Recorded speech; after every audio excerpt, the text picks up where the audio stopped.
I'm Benny Johnson, and welcome to the Benny Report. We're optimists on this show, so recent news cycle has been a bit of a drag for us. Dark times in America these days. FBI raids, food and fuel shortages, crumbling American empire kind of stuff. It's not fun to report on all the time. So when we get a win for the good guys, boy, we're gonna do a touchdown dance. We're gonna spike that football as hard as we can. And so on this show, we're gonna celebrate a win for the good guys. Are you ready? Here we go. Welcome to the small town of Oberlin, Ohio. It's 30 miles southwest of Cleveland, population 8,200. This quaint little town may seem like an unlikely setting for one of the most consequential battles in the modern American culture war. But what happened here rang the bell for the defeat of wokeism forever. To understand this story, you must understand the history of the town of Oberlin. In 1834, the Oberlin College was founded. The college was fiercely abolitionist and was one of the first colleges to accept black students in the North. Oberlin was a critical juncture in the Underground Railroad and was often called the town that started the Civil War due to their militant political activism defending the rights of freed slaves. Militant political activism became a cornerstone of Oberlin College.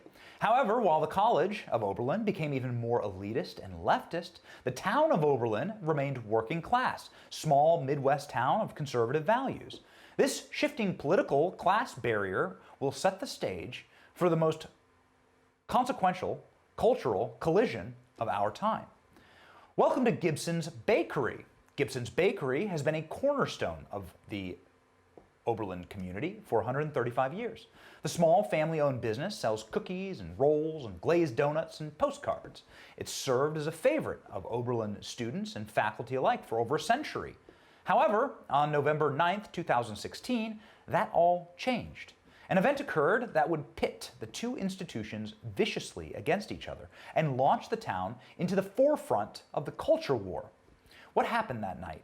An underage student from Oberlin College entered Gibson's with an attempt to shoplift some wine from the grocery store. Alan Gibson Jr., an employee of the grandson of the bakery's owner, attempted to call the cops.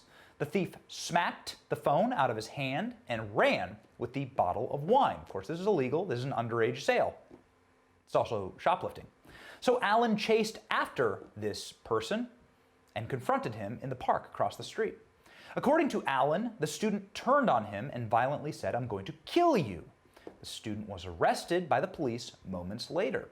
When details of the confrontation hit campus, the facts, evidence, and law didn't matter. All that mattered was that the store owner was white and the student was black. This was enough to whip the woke students and faculty on campus into a mob and begin the movement to cancel the beloved bakery. On November 10th, 2016, hundreds of students blocked the entry to Gibson's. The protesters screamed and chanted insults at the store and staff. Flyers were plastered on the windows calling the bakery a racist establishment. Tenured Oberlin staff and professors took turns addressing the mob of students on a bullhorn, whipping them into a frenzy. The tires of the employees' cars, they were slashed in the parking lot. Anonymous death threats were made against the store. In the middle of the night, someone harassed the 90-year-old store owner, Alan Gibson Sr., causing him to slip and crack 3 vertebrae, almost killed him. Oberlin College terminated its century-old business with Gibson's that day. The teeny bakery was left in total and complete financial ruin, and their public image beyond repair. It would mean the death of their beloved family store that had been in the family again for 100 years. However, the tide was about to turn for the Gibson family. In August 2017, the student shoplifter pled guilty to the charges of theft and trespassing and wrote a statement absolving Gibson's of racial discrimination. I believe the actions of Gibson's employees were not racially motivated. They were merely trying to prevent an underage sale, the student wrote in a sworn testimony. Absolved of all wrongdoing, Gibson's set out to hold accountable those at the college who nearly destroyed their business and good name. There was then owner David Gibson's reaction to the bakery's name being tarnished. You had been branded as racist, and you felt that was unjust, unfair, untrue? Absolutely. To us, that was critical. Our feeling is that that's what you have in life, is your reputation. It had taken generations to build this reputation for us. And in just one day, we had lost it. In one day, lost everything. Built up over the course of centuries. Hard work, grit, using your hands to build something, and then it's all gone in an instant. It's the cruelty and the malevolence of wokeism. But the story has a happy ending. In November 2017, Gibson's filed a civil suit against Oberlin College, alleging that the institution had directly participated in the defamation of Gibson's. The college fought back against Gibson's in court. On the day of the verdict, the jury found that Oberlin College and its dean of students had maliciously libeled the Gibson's family, slandered them as racist, and encouraged a student boycott that could have been deadly. An Ohio jury agreed and ordered Oberlin College, the woke institution, to pay a whopping $44 million in damages to the owners of Gibson's, which was reduced over the course of time to $25 million and then $6 million in legal fees. For years, the woke cowards at Oberlin College filed appeal after appeal, delaying the payment seemingly indefinitely.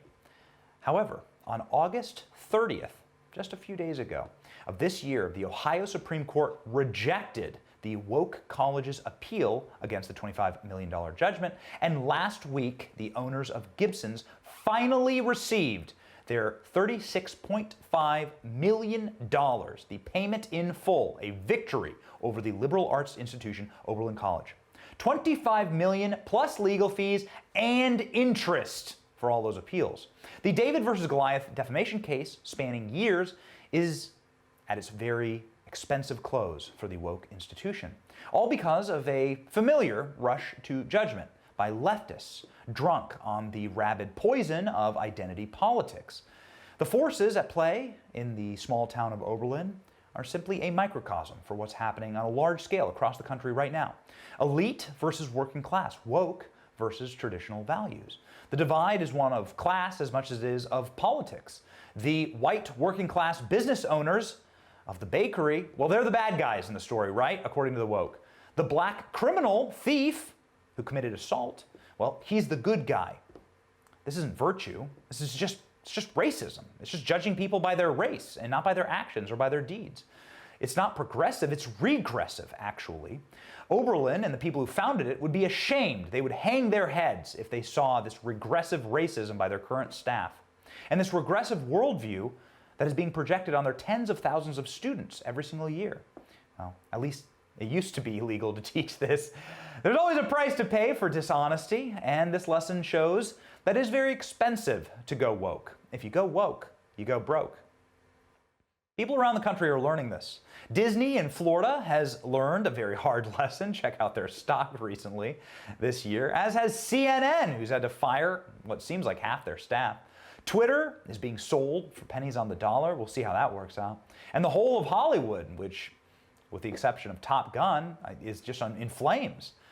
If there is one lesson to be learned from Gibson's stunning David versus Goliath, and it truly is that, and it's biblical indeed, culture war victory, it's this: our values are worth fighting for.